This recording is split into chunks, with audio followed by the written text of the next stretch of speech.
Le silence de Dieu ne signifie pas qu'il vous a abandonné. Le silence de Dieu ne signifie pas que vous êtes forcément seul. Le silence de Dieu a un but d'apprentissage, un but de développement. C'est parfois un développement personnel qui vous concerne vous, et ça peut devenir aussi un développement collectif. Parce que si l'un d'entre nous reçoit la lumière, il voudra la partager et amener les autres à recevoir cette lumière également. Bien-aimés dans le Seigneur, je vous accueille dans le nom agissant de notre Seigneur Jésus-Christ. Je vous espère en bonne forme. Nous avons été introduits ce matin aux 9h et maintenant, bien-aimés, il est 15h. Le temps pour nous de partager quelque chose de bon, quelque chose d'apprécié, quelque chose de fort autour de la parole de Dieu. Souvenez-vous, nous avons parlé hier des réponses qui peuvent nous venir de Dieu. Le oui, le non, le attends. Et encore, bien-aimés, aujourd'hui, on apprend qu'au-delà du attends, il y a également le silence de Dieu. Vous est-il déjà arrivé de prier au point où vous avez l'impression que Dieu n'existe plus? Que Dieu a détourné son regard sur vous? Vous est-il déjà arrivé de prier au point où vous vous êtes mis à pleurer? Pleurer tellement de larmes que la seule chose qui pouvait vous sauver, c'est l'apparition d'un ange. La seule chose qui est capable de vous libérer de ces pleurs, c'est un verset biblique qui tombe à pic sur le chevet de votre lit. Avez-vous déjà eu l'impression que Dieu avait décidé d'enlever sa main sur vous? D'ailleurs, pensez-vous que cela est possible? Que Dieu enlève sa main sur vous, se détourne de vous, ne vous considère plus? Alors que serons-nous à ce moment-là si Dieu se disait qu'il avait fini avec nous, qu'il se détournait de nous? Le peuple d'Israël en a souffert. Les prophètes même ont chanté ses lamentations et ses souffrances. Lorsque la colère de Dieu avait tellement grandi qu'il s'est mis à renier ce peuple qu'il avait tant aimé. Je veux croire que le Seigneur Jésus-Christ, dans sa nouvelle alliance, nous apporte quelque chose de renouveau, quelque chose de frais, quelque chose de l'ordre d'une nouvelle naissance dans la compréhension de Dieu le Père. Et c'est ce que nous essayons de faire aujourd'hui, apprendre à comprendre le silence de Dieu. Apprendre à comprendre ce que Dieu veut nous dire lorsqu'il devient silencieux. Le silence est un merveilleux son qui sait être apprécié par celui qui est attentif à lui. Le silence est un merveilleux chant, une mélodie fortifiante, régénératrice, qui sait nous donner, lorsqu'on l'écoute, les réponses dont nous avons besoin. Savais-tu que tu pouvais trouver les réponses dans les moments de silence? Savais-tu que tu pouvais même entendre ces réponses dans les moments de silence? As-tu déjà essayé chez toi de méditer dans le silence? As-tu déjà essayé chez toi de t'asseoir et de te retrouver face à toi-même? As-tu déjà essayé pendant que tu pries de ne sortir aucun mot et juste de t'asseoir dans sa présence? Je veux dire à quelqu'un bien-aimé dans le Seigneur que le silence de Dieu est bien plus formateur que l'on ne le pense. Le silence de Dieu est bien plus formateur. Il enseigne, il instruit, il guide. Je sais que parfois nous n'arrivons pas à supporter ce silence. Dans le monde dans lequel nous vivons aujourd'hui, dans le 21e siècle, tout court autour de nous. Tout marche très vite autour de nous. Regardez, j'accompagnais ma fille un matin à l'école et je lui ai dit, regarde, tout le monde semble courir alors que nous marchons. Elle me dit, oui, tout le monde a l'air pressé. Il ne nous restait que 1 minute avant que la cloche de l'école ne sonne, mais nous étions en train de marcher.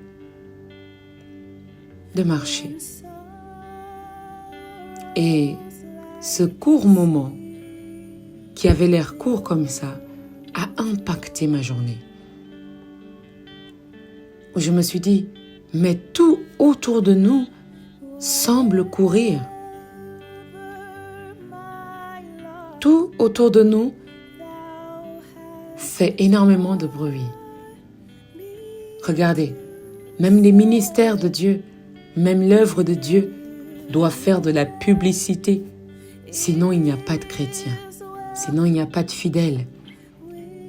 Nous sommes obligés de faire du bruit pour que l'on entende que nous sommes là. Et maintenant, si nous faisons du bruit, d'autres aussi de l'autre côté font ce même bruit et nous amplifions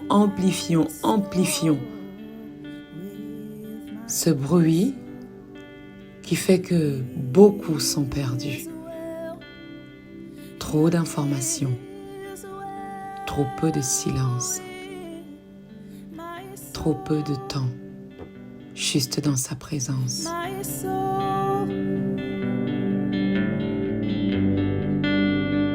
It is well. Oh, with my soul.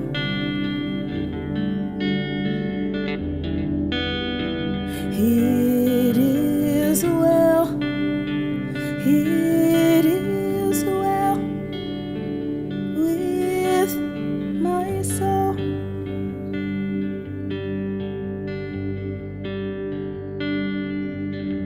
Though Satan should buffet,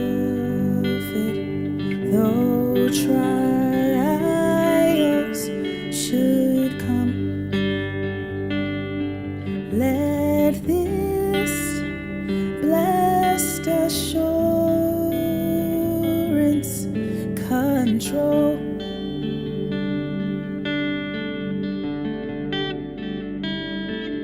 that Christ has regarded my helpless estate and has shed his own blood for my soul. Hallelujah. So it is well. It is well with my soul. With my soul. It is well. It is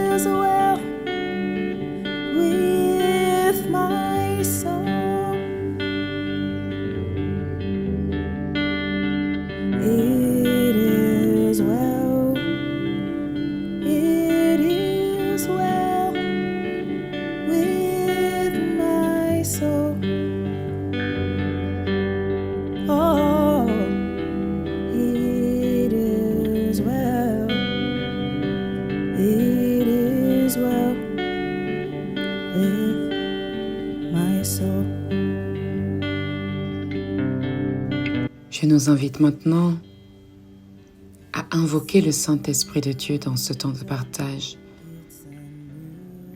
Je voudrais que ce moment soit pour toi un moment réconfortant. Je voudrais que le plat que tu manges aujourd'hui te rappelle le bon plat que te cuisinait ta mère lorsque celle-ci se mettait au fourneau et qu'elle te faisait le plat que tu préférais. Je voudrais que ce moment te rappelle le bon plat de ta grand-mère, elle qui savait exactement ce que tu aimais et ce que tu n'aimais pas. Je voudrais que ce moment te rappelle le bon conseil de ton père ou de ton grand-père lorsque celui-ci s'asseyait et te regardait avec beaucoup de bienveillance. Je voudrais que tu te souviennes de ces moments. Je voudrais que le temps de ce pain quotidien soit pour toi un temps de recueillement. Parce que le silence de Dieu n'est pas pour détruire, il est pour accomplir. Je voudrais que tu sois une femme accomplie. Je voudrais que tu sois un homme accompli. Je prie avec tout mon cœur et toute ma bienveillance pour que tu sois cet homme que Dieu attend de toi. Parfois, oui, tu passeras par des chemins difficiles. Parfois, oui, tu passeras par des moments de larmes, de profondes ténèbres. Mais je voudrais te dire que la lumière finit toujours par se lever. Nous prions.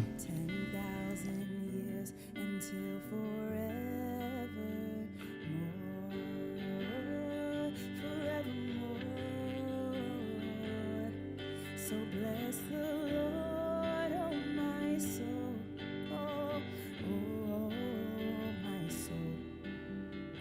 Worship His holy name. Sing like never. Seigneur notre Dieu, notre bon Père, nous te bénissons, nous te disons encore merci. Merci de ce que tu nous as réveillés ce matin. Merci de ce que le 6 heures travaille toujours en nous, à travers la louange, à travers l'adoration. Ce temps nous permet, Seigneur, de commencer avec toi. Merci de ce que le 9 heures a pu nous introduire dans notre journée avec vie, avec grâce, avec beaucoup de tendresse et d'amour. Seigneur, merci pour tout ce que tu fais dans ce ministère. Nous te remercions parce que celui-ci touche les cœurs. Celui-ci touche ton peuple. Il travaille en chacun de nous, à sa manière. Père éternel, Seigneur Jésus, merci pour ces 15 heures. Merci de nous rassembler dans ce temps de réconfort. Merci de nous rassembler dans ce temps de fortification. Merci de nous rassembler dans ce temps de vie, dans ce temps d'amour, dans ce temps rempli de ta présence.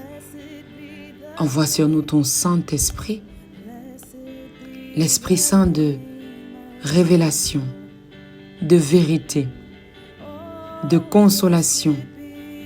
Cette puissance dont nous avons besoin pour continuer à marcher, pour continuer à cheminer, pour continuer à avancer, même lorsque le brouillard s'empare de notre champ de vision. Même lorsque la tempête se fait grande, nous croyons, Seigneur, que tu es avec nous.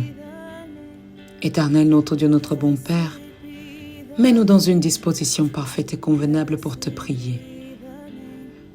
Éloigne de nous tout ce qui n'est pas de toi. Tout brouhaha, toute déconcentration.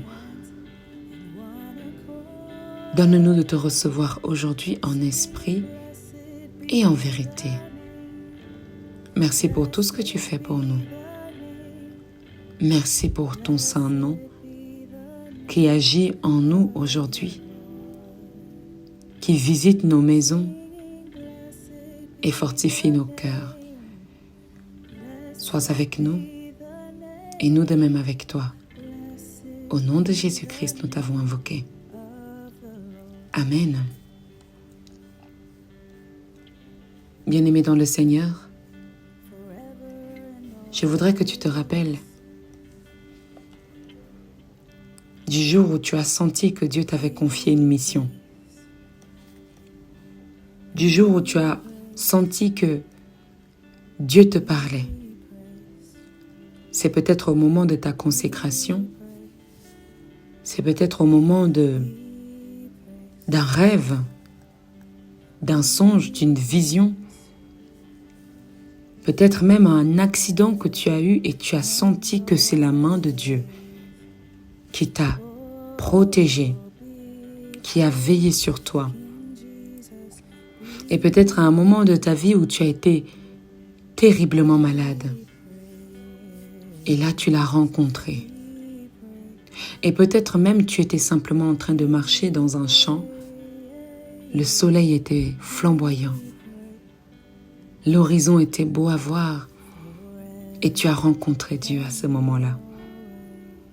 Peut-être à un moment où tu chantais. Tu chantais tellement fort, tellement profondément que tu as rencontré Dieu. À un moment même, peut-être que tu as fait une neuvaine et tu as rencontré Jésus. À un moment de ta vie, t'en rappelles-tu? Tu l'as rencontré et tu as ressenti comme s'il te confiait quelque chose. Tu l'as rencontré et il t'a dit un mot. Tu l'as rencontré à travers même un enfant qui est venu te parler, te demander de l'aide, te demander une prière pendant une vision. Dieu t'a confié quelque chose, t'a confié une mission dont seul lui et toi, vous en connaissez l'importance, la pertinence, la profondeur, etc., etc. Te souviens-tu de ce moment-là? Alors, si tu te souviens de ce moment-là, maintenant, avance un petit peu. Comment est-ce que tu réalises petit à petit ce que Dieu t'a demandé? Qu'est-ce que tu rencontres sur ton chemin? Est-ce que tout te semble facile? Est-ce qu'à des moments, tu te dis, mais ce n'est pas une réelle mission? J'y arrive avec cette expression, j'y arrive les doigts dans le nez. Est-ce que tu as l'impression que tu y arrives les doigts dans le nez? Si la réponse est négative, dans le sens où tu n'as pas l'impression d'y arriver aussi aisément, alors je te souhaite aussi cette bienvenue. Parce que c'est ce qui va se passer avec Jésus. C'est ce qui va se passer avec beaucoup de personnes qui vont développer des technologies, qui vont développer des nouveaux systèmes. Ils ne l'ont pas fait les doigts dans le nez. Ils sont doués dans cette chose, bien sûr. Vous êtes doués dans votre domaine. Vous êtes doués quand vous le faites. On a l'impression que quelqu'un d'autre ne peut pas le faire comme vous. C'est normal, c'est propre à vous. Mais je veux dire à quelqu'un que tous les jours tous ces jours ne seront pas faciles. Il y a des moments où vous pourrez prêcher devant 5000 hommes et il y a des moments où vous allez devoir prêcher devant des bancs vides. Savez-vous qu'un jour, je me suis retrouvée dans un temps de jeûne comme celui-ci. À la fin de chaque temps de jeûne, nous avons 2 à 3 jours de prière sur place. Nous nous rencontrons. Pour les gens qui peuvent se déplacer, nous nous rencontrons et nous nous retrouvons sur place, dans un pays, dans une ville. Et maintenant, nous organisons ce temps de rencontre comme une retraite où nous nous mettons à genoux devant le Seigneur, nous prions dans ces journées-là et nous clôturons le dimanche. Maintenant, bien-aimés dans le Seigneur, c'était dans mes souvenirs le vendredi soir. Le vendredi soir, où nous avions prière pour 2 heures de temps, de 18h à 20h. Je suis arrivée, une amie m'avait aidée à faire l'installation et je me suis retrouvée toute seule. 18h10, 18h15, 18h20, et j'étais devant une salle remplie de chaises. Et je me suis mise à prier. J'ai dit, Seigneur, mon Dieu, si tu as dit que c'est devant ces chaises que j'allais prêcher aujourd'hui, eh bien qu'il en soit ainsi. Ça veut dire que ces lieux dans lesquels je suis ont besoin de ta présence, de ta parole. Au moment où j'avais fait cette prière, qui était vraiment une prière de cœur, eh bien, des personnes ont commencé à entrer dans la salle. Des personnes ont commencé à entrer dans la salle pour s'asseoir et prier avec moi. C'est pour dire à quelqu'un que cette mission, parfois, elle va te montrer que tu es tout seul dans ton délire. Elle voudra un petit peu te stimuler comme ça. Mais je voudrais te dire, si cette œuvre que tu entreprends est pour la gloire de Dieu, tu n'es pas seul. Le silence de Dieu, c'est aussi ce silence dont tu as besoin pour trouver tes propres forces, pour trouver tes propres ressources. Je reviens avec toi dans l'histoire de Jésus, mais à des moments précis. J'aimerais que tu te rappelles, parce que nous l'avons déjà introduit hier, de la prière de Jésus à Gethsémani. Les 4 évangiles le relatent d'une façon un peu différente, mais veulent dire la même chose. Si je prends dans Luc, chapitre 22, verset 42, dans la version de Louis II, je vais lire toutes ces paroles dans les 4 évangiles. Luc va dire, « Père, si tu voulais éloigner de moi cette coupe, toutefois, que ma volonté ne se fasse pas, mais la tienne. » Marc va dire, « Abba, Père, toutes choses te sont possibles. Éloigne de moi cette coupe. Toutefois, non pas ce que je veux, mais ce que tu veux. » Matthieu 26, 42. Mon Père, s'il n'est pas possible que cette coupe s'éloigne sans que je la boive, que ta volonté soit faite. Et encore, verset 39. Mon Père, s'il est possible que cette coupe s'éloigne de moi, toutefois, non pas ce que je veux, mais ce que tu veux. Ce sont les 3 évangiles qui parlent de cette prière de Gethsémani. Qu'est-ce qui se passe dans ce moment? Pensez-vous que Dieu a répondu à Jésus? Ou pensez-vous que c'était ici le silence même de Dieu? Où Jésus a expérimenté le silence de Dieu. Sa prière, parce que Jésus ressentait déjà comment l'étau se resserrait sur lui. Jésus ressentait comment la chose s'approchait de lui. Il ressentait la pression. Cette coupe amère peut-elle s'éloigner de moi sans que je ne la boive? Est-ce qu'elle peut s'accomplir sans que je ne la boive? Sans que je ne souffre? Sans que je ne meure? sans que je ne pleure. Jésus avait besoin de l'intervention de Baba. Jésus avait besoin de la main puissante de Baba. Car toutes choses sont possibles à lui. Et même Jésus lui a dit, si tout est possible, pourquoi pas ceci?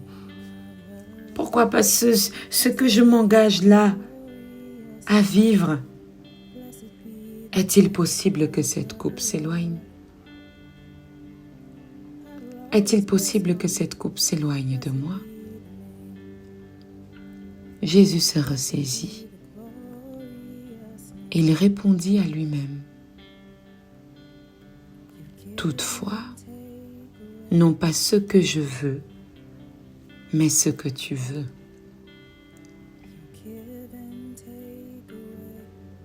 Mais ce que tu veux. Jésus a dû se répondre à lui-même et comprendre que la mission qui lui a été confiée, Dieu pouvait tout faire. Dieu pouvait tout accomplir. Mais ça n'aurait pas donné cette notoriété à Jésus. Il aurait accompli la moitié. Le plus dur était à venir. Et Jésus va encore faire face au silence de Dieu.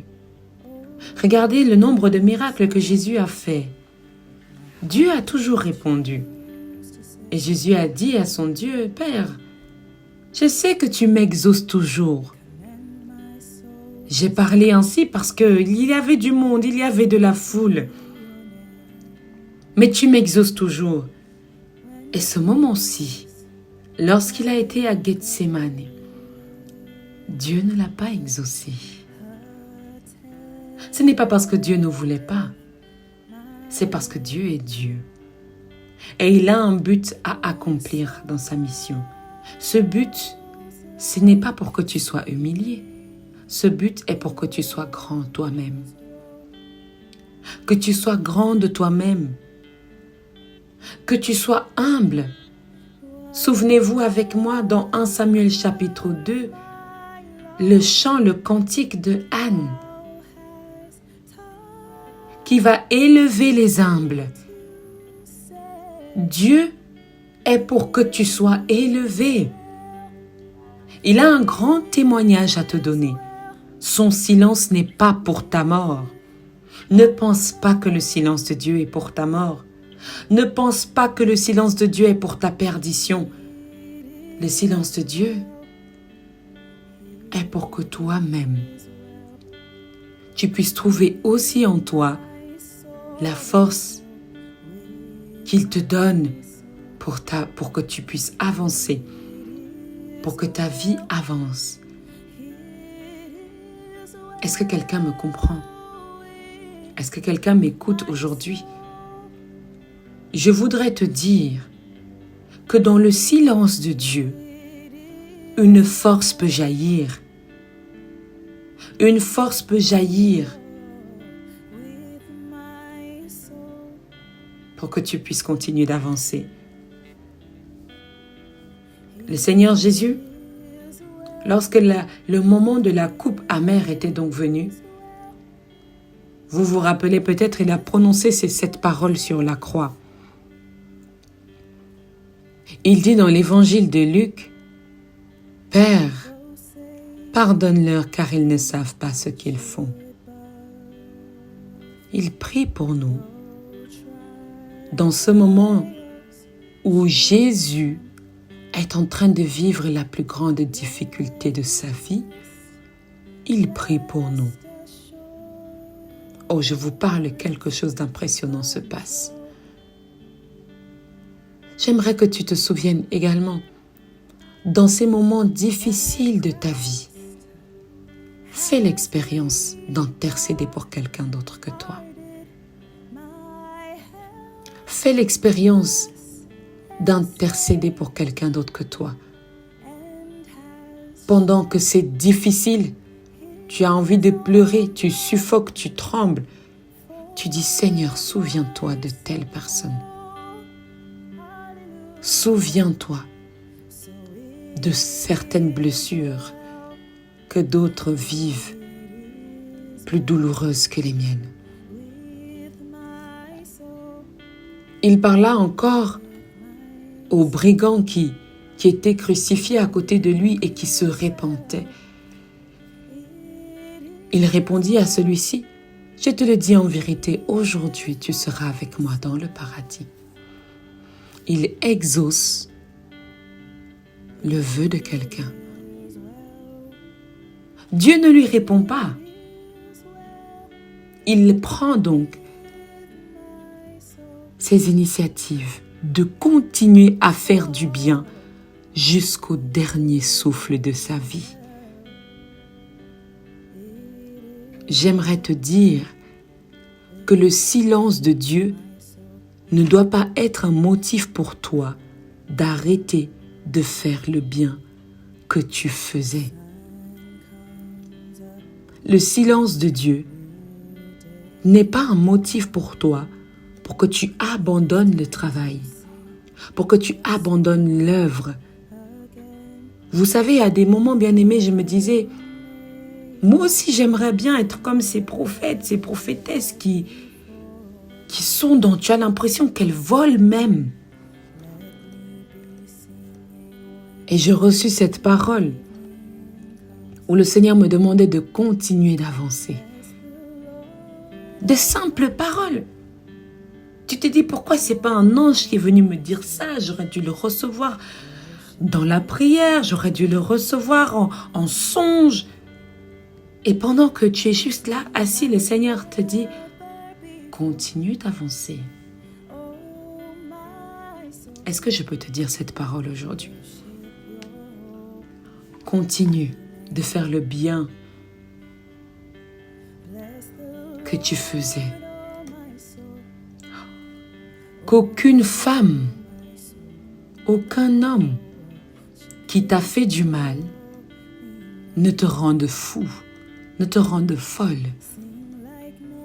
Que personne ne touche à ce que tu as de plus précieux, ce que Dieu a mis en toi. Dieu avait mis en Jésus énormément de capacités d'amour.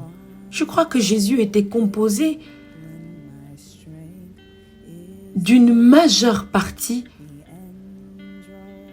d'amour. Il était l'amour incarné. Face à toute situation, même face à ce brigand,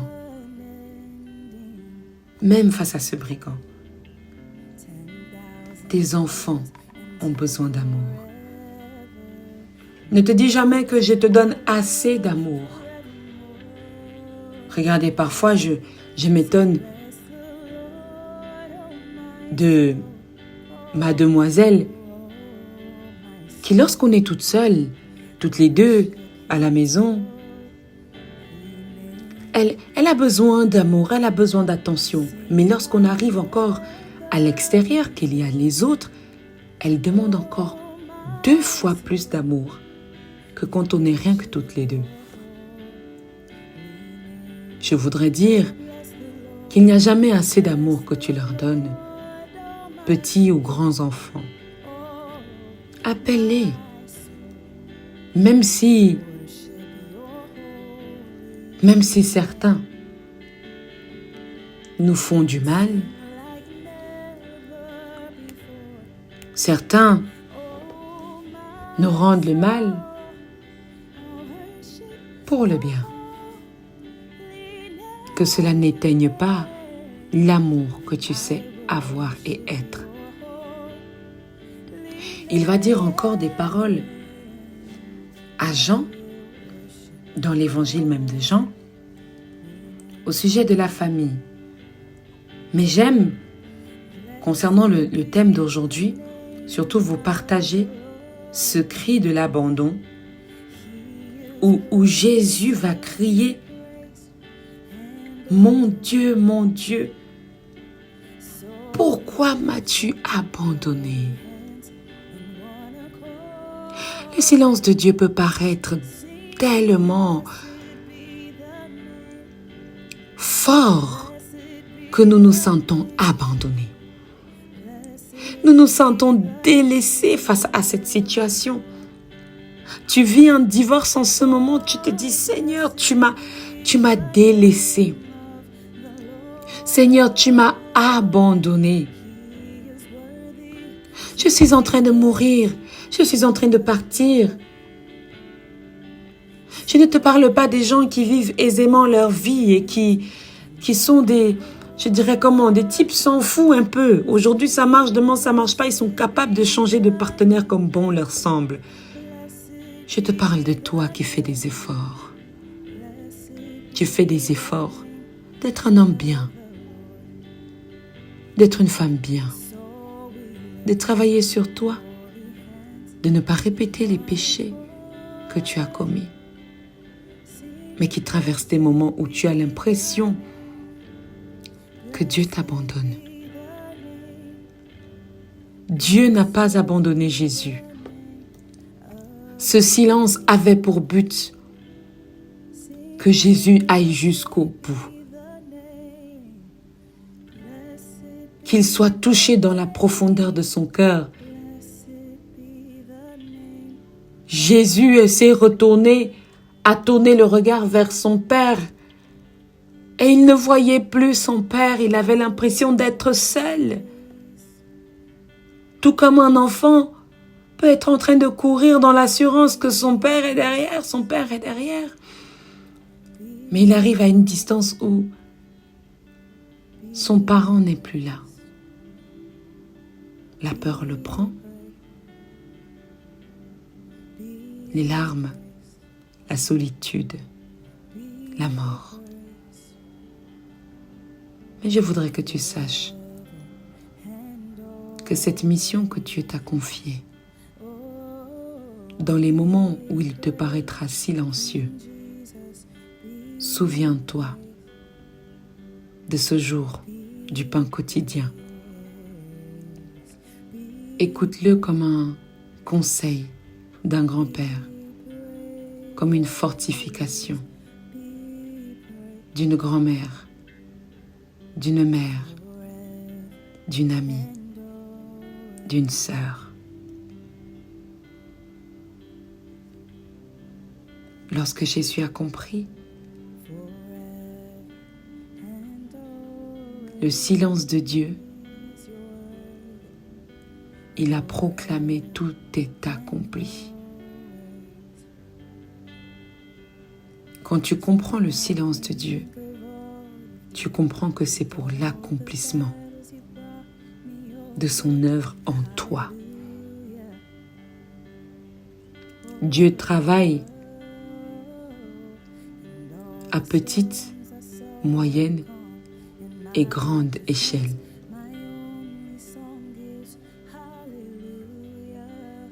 Est-ce que quelqu'un me comprend?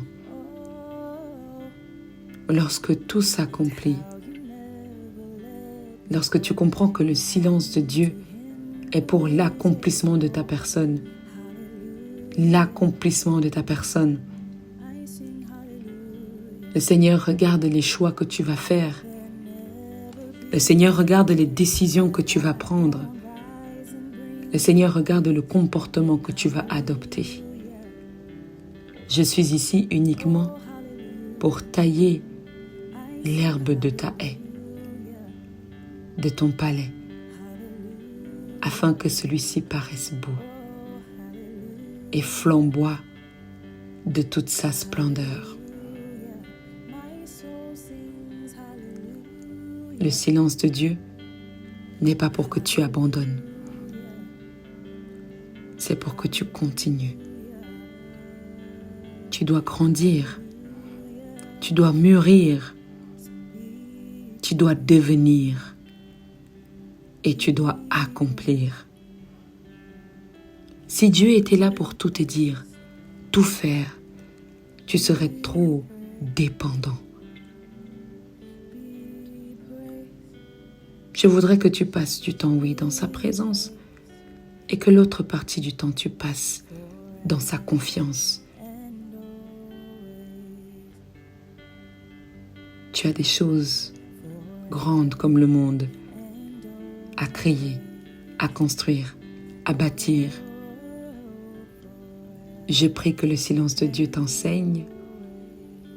Je prie que le silence de Dieu te fortifie et qu'en ces moments-là, tu trouves une parole de réconfort. Que tu dises à ton Dieu, Père, accomplis-toi en moi. Accomplis-toi en moi. Amen. Est-ce que nous pouvons prier ensemble?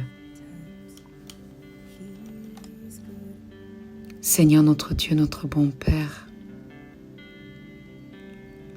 nous te célébrons, nous te rendons des actions de grâce de ce que tu es Dieu. Tu es amour et majesté. Tu nous tiens la main, tu nous conduis. Tu nous aimes et tu nous guides. Merci de ce que, Seigneur, nous apprenons aujourd'hui que ton silence ne veut pas dire que tu nous as quittés. Que ton silence ne veut pas dire que nous sommes abandonnés. Que ce silence n'est pas pour notre faiblesse, mais pour notre force. Père, donne-nous de recevoir. Donne-nous d'être forts dans notre marche. Donne-nous d'être conduits par ton Esprit Saint dans cette merveilleuse journée de prière, de jeûne, dans ta présence. Merci Père, dans ce moment de silence de ce que tu bénis un fils, tu bénis une fille de ta majesté, de ta main de délivrance et de puissance. Tu es avec nous et nous de même avec toi. Au nom agissant de notre Seigneur Jésus-Christ, nous t'avons ensemble prié. Amen, Amen, Amen. Bien-aimé dans le Seigneur, je te souhaite une excellente suite de journée dans la présence de Dieu. Je nous dis à tout à l'heure, dans les 18h, pour pouvoir rompre ensemble notre jeûne et à 21h pour le temps de la prière inspirée. Sois abondamment béni dans le nom agissant de notre Seigneur Jésus-Christ. Amen. Where the streams of abundance flow, blessed be your name. Blessed be your name when I'm found in the desert place. Though I walk through the wilderness, blessed be your name. Every blessing